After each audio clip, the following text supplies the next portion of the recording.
answer it, and this is the AP Chemistry 2026 free response question number 4. This is the first of the 4-point problems. Let's get to it. This was, the triangle phosphorus comes back up, shows its ugly head. You can see P4 gas is in equilibrium with 2P2 gas. They gave us the Kp expression, and they gave us the Lewis dot diagrams for the P4 and the P2, white phosphorus turning into P2 at elevated temperatures. They first said the average bond length of the P4 is 221 picometers. The average bond length of the P2 is 189 picometers. Why is the bond length of P4 greater than the P2? Take a look. The P2 is a triple bond. The P to P bond in the P4 is a single bond, and that's what I said.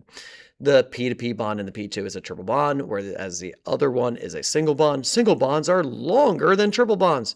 Triple bonds have a higher electron density, which draws the nuclei closer together, making it much, much shorter than a single bond. Then we go to part B, and part B is utilizing the equilibrium expression. Guys, anytime I see a Kc or Kp, I'm usually going to use ice here, and I'm using the initial to change in equilibrium. Ice, you can see the P4 gas starts at 0.470.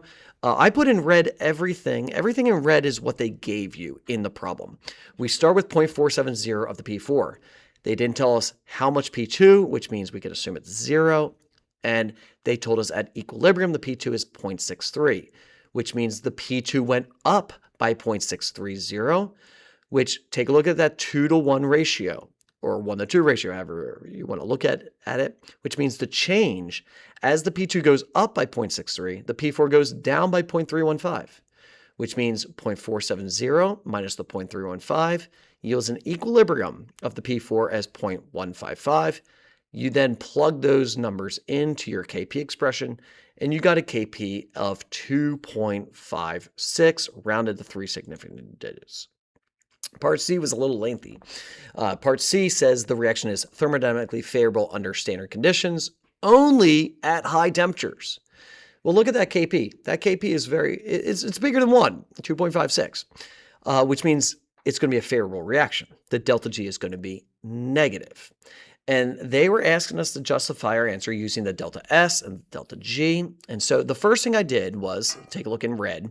The delta S is positive because there's a greater dispersion of particles, a greater number of microstates.